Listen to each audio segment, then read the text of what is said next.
Hepatitis. Hepatitis याला आपण मराठीमध्ये म्हणतो बघा कावीळ. कावीळ.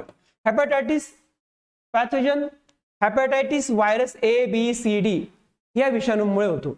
Viruses, what is the name of viruses? The type of viruses are A, B, C, D and E. Mode of infection, contaminated water, sharing of needles, blood transfusion. Contaminated water जे दूषित पाणी असणे, दूषित पाणी पिल्यानंतर कावीळ होऊ शकतो. शेअरिंग ऑफ निडल्स, इंजेक्शनच्या सुया. एका व्यक्तीला जर इंजेक्शन दिलं आणि ती सुई दुसऱ्या व्यक्तीने वापरली, म्हणजे जर कावीळ झालेल्या व्यक्तीला इंजेक्शन दिले असेल आणि ती सुई दुसऱ्या व्यक्तीने वापरली तर त्याला कावीळ होऊ शकतो. ब्लड ट्रान्सफ्युजन, रक्तपराधनामुळे सुद्धा हे कावीळ होऊ शकतो. सिम्पटम्स, काय काय लक्षणे आहेत बरं त्याची? अॅनोरेक्सिया म्हणजे भूक न लागणे, भूक मंदावणे. कावीळ झालेल्या पेशंटला भूकच लागत नाही, हे लक्षण जर दिसलं तर त्याला कावीळ असं समजण्यात येतं. येलो युरिन, लघवी पिवळी होणे. जनरल वीकनेस, साधारणतः आपल्याला वीकनेस येणे, प्रतिकारशक्ती कमी होणे. त्यानंतर न्यूझिया म्हणजे मळमळ होणे. ओमेटिंग, उलटी होणे. अँड ग्रे स्टूल म्हणजे राखाड्या कलरची विष्ठा होणे. हे सगळे लक्षणे the symptoms of hepatitis. Prevention and treatment. How to prevent hepatitis, कसं आपण त्याला प्रतिबंध करू शकतो? ड्रिंकिंग बॉइल्ड वॉटर, उकळलेलं पाणी प्या. प्रॉपर क्लिनिंग ऑफ हँड्स, चांगल्या पद्धतीने स्वच्छ हात धुवा परत परत. हे केल्याने काय होतो? हेपॅटायटिस बरा होऊ शकतो. The next infectious disease is dysentery. डिसेंट्रीला आपण मराठीमध्ये म्हणतो अतिसार. अतिसार होणे किंवा हगवण लागणे त्याला डिसेंट्री म्हणतात. विच व्हायरस आर, याला कोणते कोणते विषाणू कारणीभूत असतात? Bacteria, virus, shigella bacilli and entamoeba histolytica. These are the pathogens of dysentery. And कशामुळे होतो तो? कसा होतो हा आजार? कॉन्टिमिनेटेड फूड अँड वॉटर, दूषित पाणी आणि अन्न शरीरामध्ये गेल्यानंतर. याच्यामध्ये लक्षणे काय? Symptoms. Which are the symptoms of dysentery? Watery stool म्हणजे पाण्यासारखी संडास होणे. पेन्स इन ॲब्डोमेन, पोटामध्ये दुखणे. How to prevent? Drinking boiled water, उकळलेलं पाणी प्या. Proper storage of food. ORS consumption म्हणजे चांगल्या पद्धतीने अन्न बनवा, चांगल्या ठिकाणी ठेवा, स्वच्छता ठेवा. ORS कन्झम्पशन म्हणजे ORS जी जीवनसंजीवनी म्हणतो आपण त्याला, ती पावडर ती पाण्यात टाकून प्या. म्हणजे या पद्धतीने आपण त्याला प्रिव्हेंट करू शकतो डिसेंट्रीला. त्यानंतर दुसरा आहे कॉलरा. कॉलरा याला मराठीमध्ये पटकी असे म्हणतात. कॉलराला दुसरं नाव व्हायब्रो कॉलरी.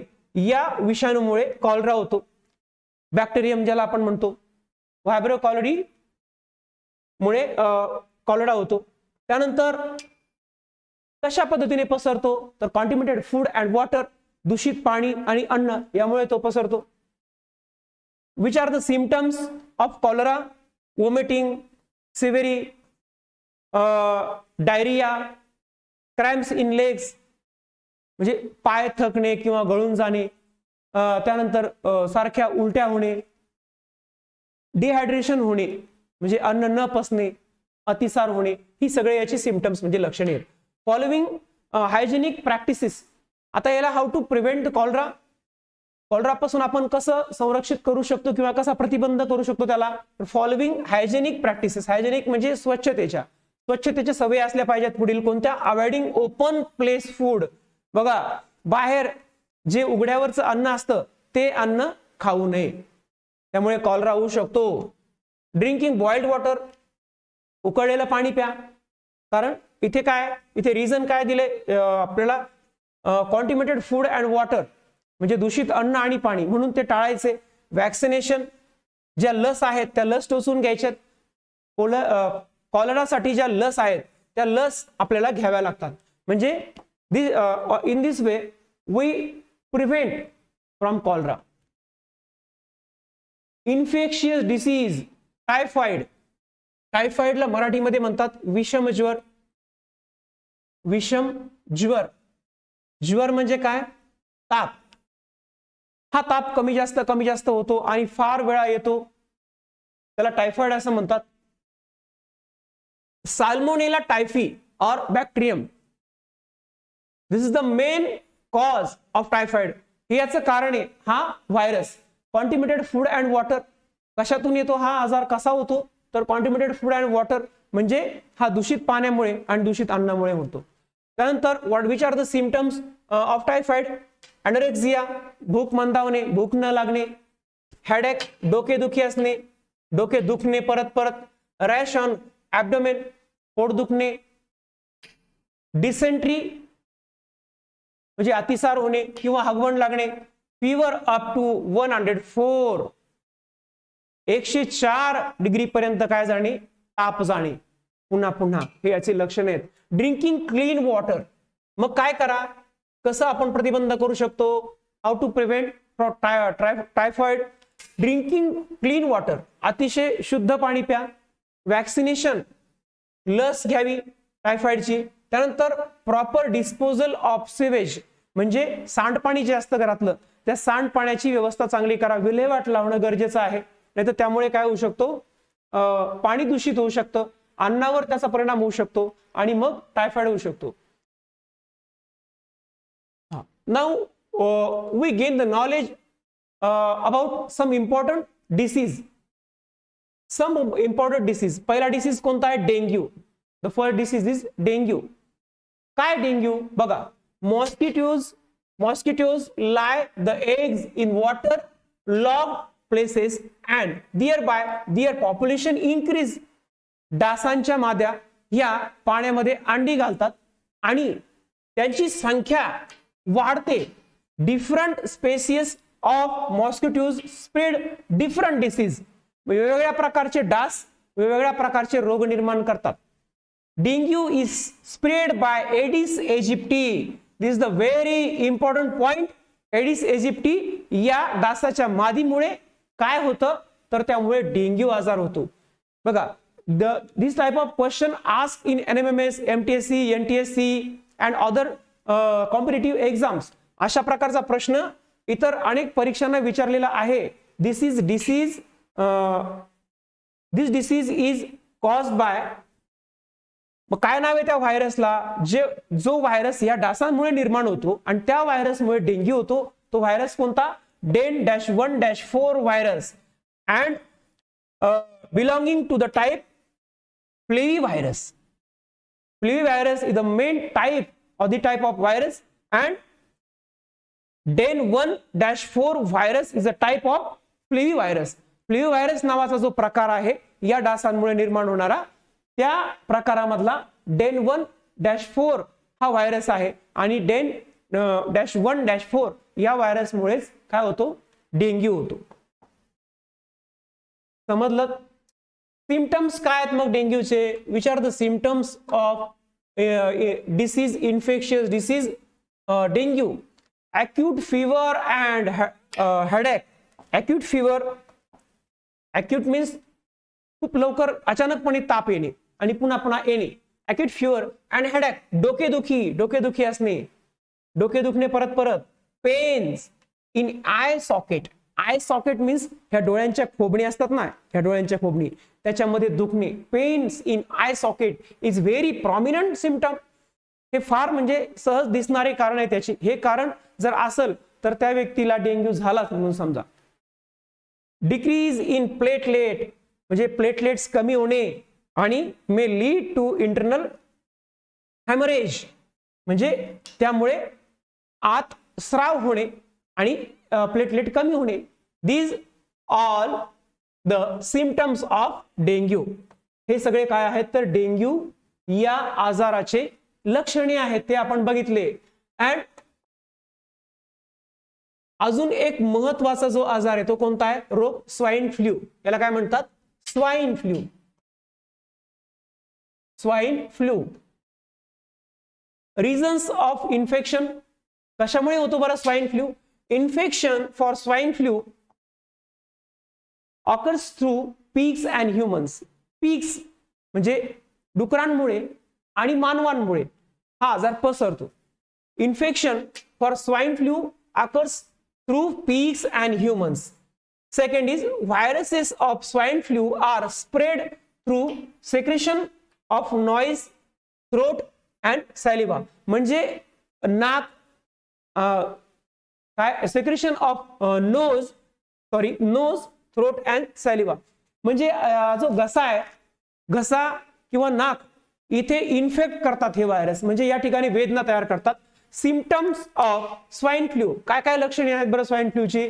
डिफिकल्टी इन ब्रिदिंग, साहजिकच मग नाक आणि घशाशी याचा संबंध आहे, म्हणून काय होणार?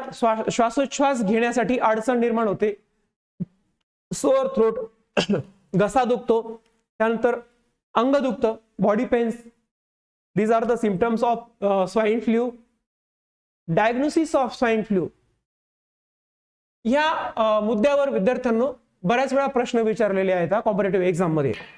तुम्ही जर कॉम्पिटिटिव्ह एक्झाम देत असाल किंवा देणार असाल पुढे, तर हे खूप महत्वाचे पॉइंट्स आहेत. Diagnosis of swine flu. Diagnosis म्हणजे काय? डायग्नोसिस मीन्स निदान. एखाद्या व्यक्तीचं खूप दुखतंय, त्याचं पोट दुखतंय, खूप दुखतंय, मग पोट नेहमीच दुखतं, तर पोट दुखल्यानंतर आपण परत डॉक्टरांकडे जातो, पण फरकच पडत नाही. डॉक्टर गोळ्या देतात, औषध देतात, तितक्या पुरता फरक पडतो, पण फरक पडतच नाही दीर्घकाळ. मग अशा वेळी काय करायचं असतं? काही चाचण्या असतात, त्या चाचण्यांद्वारे काय होतं? निदान होतं, म्हणजे डायग्नोसिस होतं. आणि मग समजतं, अरे याच्या पोटामध्ये हा स्टोन आहे, किंवा याला हा किडनीचा आजार आहे, याला हा लिव्हरचा आजार आहे, वगैरे वगैरे असं समजतं. म्हणजे काय होतं? नेमकं डायग्नोसिस होतं, निदान होतं.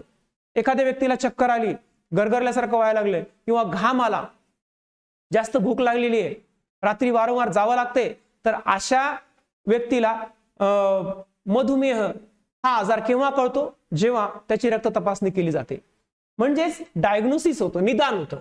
तसं स्वाईन फ्लूचं निदान कसं होईल बरं? तर त्यासाठी काही टेस्ट आहे. For diagnosis of swine flu, liquid from throat of patient is sent in laboratory. कोरोनाच्या कालावधीमध्ये स्वॅब घेतल्या जायचे. स्वॅब म्हणजे हे जे लिक्विड आहे घशातलं, ते लिक्विड त्या टेस्टसाठी लॅबोरेटरीमध्ये दिलं जातं. आणि diagnostic facilities are available in National Institute of Virology, NIV. ह्या स्वाईन फ्लूचं निदान करण्यासाठी NIV म्हणजे नॅशनल इन्स्टिट्यूट ऑफ व्हायरॉलॉजी, इथे या टेस्ट होतात. Pune and national Institute of communicable disease, NICD. This point is asked in question NMMS, MTSC, NTSC, Institute of Communicable Disease, National Institute of Communicable Disease, Delhi. या ठिकाणी या taste होतात. कशाच्या? तर या निदानाच्या टेस्ट. कोणत्या रोगाच्या? तर स्वाईन फ्लूच्या. डू यू नो, तुम्हाला माहिती आहे का? सगळ्यात इम्पॉर्टंट गोष्ट आहे ही, जनरल नॉलेज क्वेश्चन आहे हा, म्हणजे GK. माहिती आहे का तुम्हाला? First case of swine flu was reported in Mexico. सगळ्यात स्वाईन फ्लूचा सर्वात अगोदरचा म्हणजे पहिला रुग्ण कुठे सापडला? तर तो मेक्सिको या देशामध्ये सापडला. आणि 2009 मध्ये swine flu is caused by the virus influenza A H1N1. Influenza A H1N1 याच्यावर स्पर्धा परीक्षेमध्ये, कॉम्पिटिटिव्ह एक्झाम मध्ये खूप वेळा प्रश्न विचारलेत. इन्फ्लुएन्झा A H1N1 यामुळे काय होतो? यामुळे स्वाईन फ्लू होतो.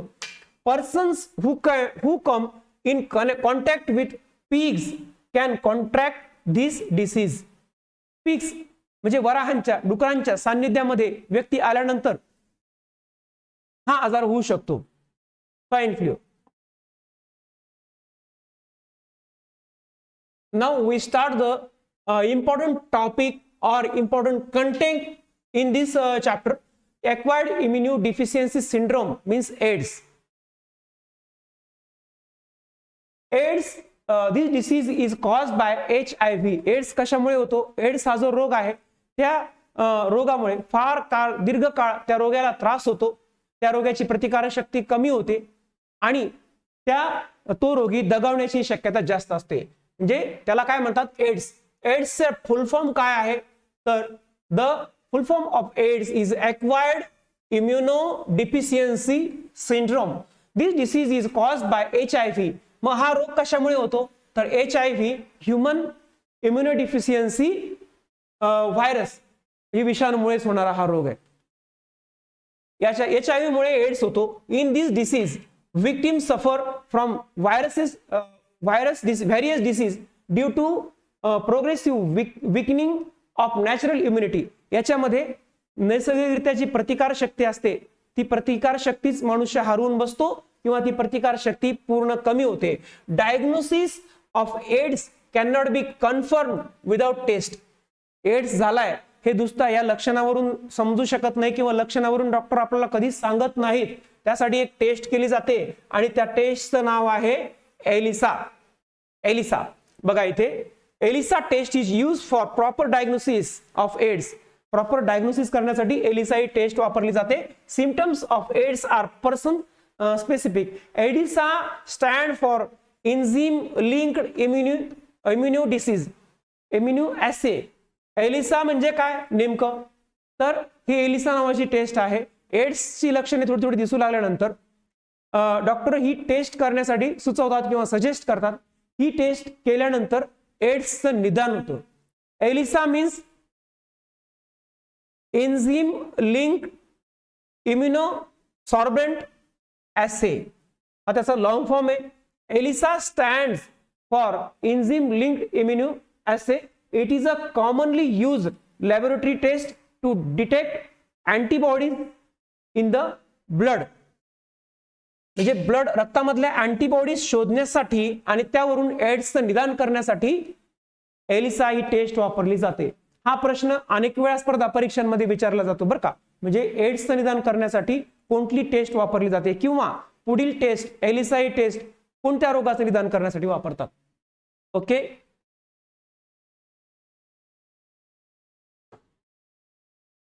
चला या पुढील लेक्चर या पुढील प्रकरणाचा जो भाग आहे तो पार्ट आपण पुढच्या लेक्चर मध्ये बघूयात. लेक्चर कसं वाटलं नक्कीच आपण कमेंट करून सांगा. आणि आमचं गुरुकिल्ली फाउंडेशन ऍप घेतलं नसेल तर ऍप घ्या. NTSC, MTSC, NMMS scholarship, Navodaya या स्पर्धा परीक्षा आणि 8वी 9वी 10वी फाउंडेशन या सगळे कोर्सेस आमच्याकडे फक्त 999 रुपयात प्रत्येक कोर्स याप्रमाणे उपलब्ध आहेत. आपण ते ऍप घेतलं तर आपल्याला पूर्ण परीक्षेपर्यंत पूर्ण फाउंडेशन सिलेबस आणि अशा प्रकारचे लेक्चर्स आपल्याला बघायला मिळतील. आमच्या चॅनलला लाईक केलं नसेल तर लाईक करा, सबस्क्राईब करा आणि बेल आयकॉनचं बटन दाबा जेणेकरून अशा पद्धतीचे लेक्चर्स आपल्याला नवनवीन ऐकायला मिळतील.